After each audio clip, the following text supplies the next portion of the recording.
ওরে বাপরে বাপ, এক লাফে আমাদের বাড়ির হবু জামাই স্বর্ণজিৎ কলা গাছে উঠে পড়লো। কলা খাওয়ার জন্য না কি করার জন্য, আজকের ব্লগে তোমাদের সাথে সেটাই শেয়ার করব।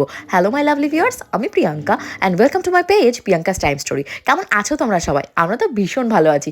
আমার মায়ের মুখের হাসিটা দেখে তো বুঝতেই পারছো, জামাইকে দিয়ে যদি বাড়ির সমস্ত কাজ করানো যায়, সেই বাড়ির শাশুড়ি মায়ের মুখে কি আর হাসি ধরে? তো আমরা কিন্তু আজকে চলে এসেছি আমাদের বাড়ির কলা বাগানে। অ্যাকচুয়ালি একটাই গাছ রয়েছে, বাট নাম দিয়েছি কলা বাগান। কলা গাছের পাতুরি ভেটকি মাছের পাতুরি খাওয়ার জন্য কলা গাছ থেকে কলা পাতা পাড়িয়েছি স্বর্ণজিৎকে দিয়ে। আর স্বর্ণজিৎ যেহেতু গ্রামে থাকে আর খুব ফিট, ও কিন্তু গাছে এক লাফে উঠে পড়েছে। এটা যদি আমার বর হতো, বাপরে বাপ, এক লাফ তো দূরের কথা, 10বার ডাকলেও কলা গাছের কলা পাতা কাটতে উনি নিজে যেত না।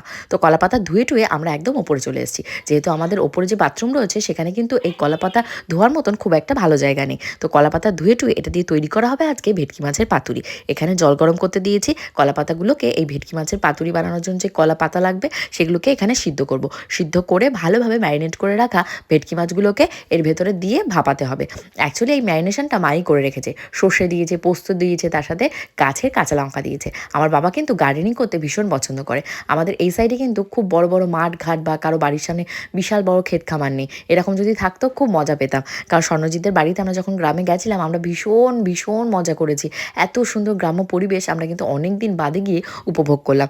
এখন দেখতেই পাচ্ছ একটা একটা করতে কলা পাতাগুলোকে আমি মুড়ে নিচ্ছি কলা পাতার ভেতরে, মানে পাতুরিগুলোকে পাড়ানোর জন্য। আর এটাকে কিন্তু আমি ডিপ ফ্রাই করবো না, এটাকে হালকা তেলে ভাজবো, তারপর সিদ্ধ করে নেব। দেখবে তাতেই কিন্তু হয়ে যাবে। বিয়ে বাড়ি অনুষ্ঠান বাড়িতে কী করে বলো তো, পুরো ডিপ ফ্রাই করে। আজকে কিন্তু শ্যালো ফ্রাই করবো, তাহলে কি হবে, আমার তেলগুলো নষ্ট হবে না। আর খুব তাড়াতাড়ি কিন্তু পূজার বিয়ে যে মেনু সেটা তোমাদের সাথে শেয়ার করবো। তার জন্য আমার পেজ প্রিয়াঙ্কাস টাইম স্টোরি তোমরা যারা যারা এখনও ফলো করোনি অবশ্যই ফলো করো। অ্যাজ ওয়েল অ্যাজ আমার কিন্তু ইউটিউবে একটা চ্যানেল আছে, সেখানে আমি রেগুলার বেসিসে প্রত্যেক দিন দুপুর 2টোর সময় ব্লগ ছেড়ে থাকি। সেখানে ডেলির আপডেট পেয়ে যাবে। আর এই ভিডিওটা করে দিচ্ছে তোমাদের গোপুচন্দ্র। সুন্দর করে কলা পাতার ওপরে মাছটাকে দেওয়ার পর ভালোভাবে চারিপাশ থেকে মুড়ে নেব এবং ঘরের একদম বাড়িতে বাগানে তৈরি কাঁচা লঙ্কা ওপরে দিয়ে দেবো। বাড়ির গাছে তৈরি সে যদি একটা ফলও হয় তার কিন্তু দাম আমার কাছে অনেক বেশি। ঘড়িতে এখন প্রায় তোমাদের বেজে গেছে দুপুর 2:30-এর কাছাকাছি। সবার খিদেও পেয়ে গেছে, ভাবতে পারছো গরম গরম কলা পাতুরি, মানে ভেটকি মাছের পাতুরি, আর তার সাথে রয়েছে গরম গরম ভাত, ট্যাংরা মাছের ঝোল, আর স্বর্ণজিৎদের গ্রাম থেকে আনা 1.5 কেজি কচি পাঠা।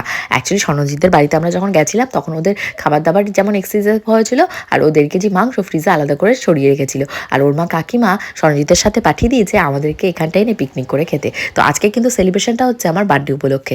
তো এখানে মাছ যেগুলো দেখতে পাচ্ছ এটা আমাদের মধ্যমগ্রাম বাজার থেকে কেনা, আর ট্যাংরা মাছটাও মধ্যমগ্রাম বাজার থেকে তোমাদের গোপুদা কিনে দিয়েছে। তো দেখতেই পাচ্ছ আমি কি সুন্দর এগুলোকে শ্যালো ফ্রাই করছি। আর এগুলো কিন্তু ডিপ ফ্রাই করলে তেলটারই নষ্ট হবে, শুধু তা না আমাদের হেলথের পক্ষেও কিন্তু খুব একটা উপযোগী নয়।